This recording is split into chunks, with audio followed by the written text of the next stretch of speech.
let's just hop right into it.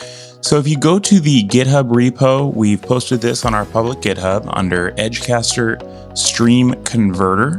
And you'll see here that you're able to pull this and make edits and changes as you see fit.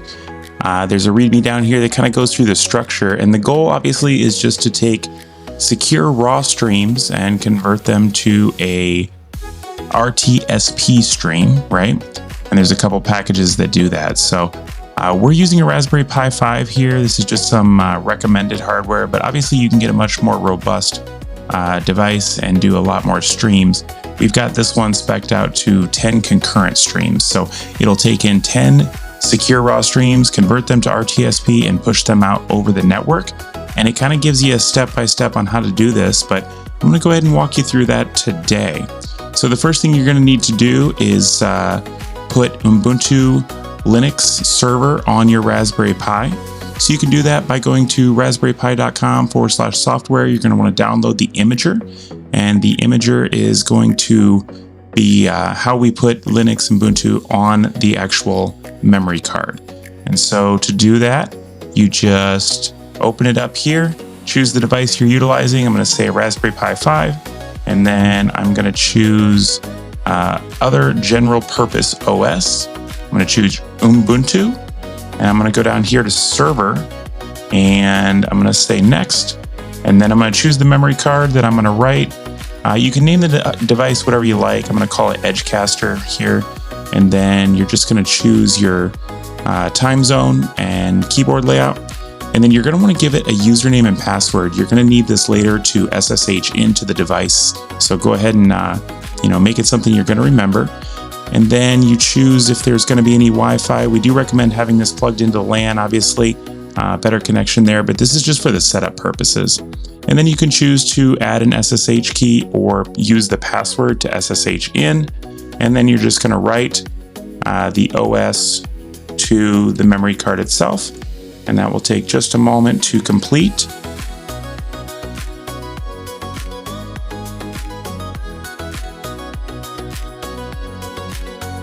And once that completes, you'll just want to go back to the GitHub repo, and you'll want to open up your terminal application so you can SSH in to the device itself. So any terminal's fine. I use Warp, you can use Ghosty, whatever you prefer. So then you'll just SSH in with your username and the name of the device, edgecaster.local, or whatever you decided to name it. And then it's going to go through and ask for the password, which I'll put that. Perfect. And once you're SSH'd into the Pi, you're just going to go back to that GitHub repo, and you'll see step 1 for install. All you have to do is just copy this entire block here, and then just paste that in and put in your password one more time to approve it. And just let it do its thing.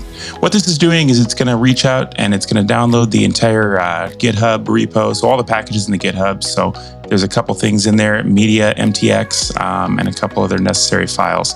But that's the only step you need. So once this is completed, it will actually return the IP address that you can use in the browser. So I'm going to go ahead and let it install all these packages and get everything set up. And then we will take the next step and show you how it all works. Awesome, now we're all set here. So at the end, when everything is successful, you should see something like you see here where it says you can access the device in the browser at edgecaster.local, or it will give you the IP address. And so you'll just go to a browser and access that device, and you should see something like this. So what it'll do is it's going to say EdgeCaster setup. It's going to ask for an API token from the org that you're trying to convert the streams. Remember that the device itself needs to be on the same LAN as the cameras so that it can ingest them and then turn them into RTSP. To get your API token, you'll just go to the Rhombus console and then go up to the settings in the upper right, and then you will go to integrations and developer resources. The API token is going to be right in the center there, and you'll want to say add API token. You can just name it EdgeCaster, and you'll want it to be a token itself. The role will have to be able to create the streams, so you can just go straight to super admin, or you can sculpt out a role that allows shared streams. And so once you create that token, you'll go back and then you'll go ahead and enter it here and it will validate. So we tried to make this as easy as possible to use. You'll have 3 tabs here on the left-hand side. You'll see the dashboard, which shows how many active streams there are, how many cameras total it found, and how much usage and memory it's using with the device itself. So we did cap the Raspberry Pi 5 at 10 streams, but again, you're able to pull this and update that if you need more. And if you have feedback, again, happy to change it or make it better. Now on the camera section, we've got a couple things here. You can search by the camera. So if you just want to search for a specific one, you can type that in there. It's going to show some filter tabs here, so you can say everything online and offline. And then to create an RTSP stream, pretty straightforward. You just toggle the device you want to create a stream for, and it will create the stream for the camera, and it will then issue back a RTSP stream. So we now have a working RTSP stream for this camera, and now all 3 of these have RTSP streams. It's that easy. The nice part is when you turn it off, it will actually delete the stream on the local area network. So it's not gonna, keep pushing out. So very easy to turn on and off there. And then the last option here is the settings. And so that'll show you the IP and what port it's working on. You can change the API token if you want to use it on a different organization. And then this will reach out every so often to see if there are updates to the system. So you can turn off automatic updates or just leave them on. And then you're just choosing the time frame that it's going to check for updates and try and download those. So everything is in good working order now, but from time to time we might have developers like yourself or some other parties that might push something new to it, and we'll approve those and get any features or anything added that people decide to add. So I have my RTSP stream here. I can just copy it like so, and then put it into whatever the third-party NVR device is I'm trying to work with.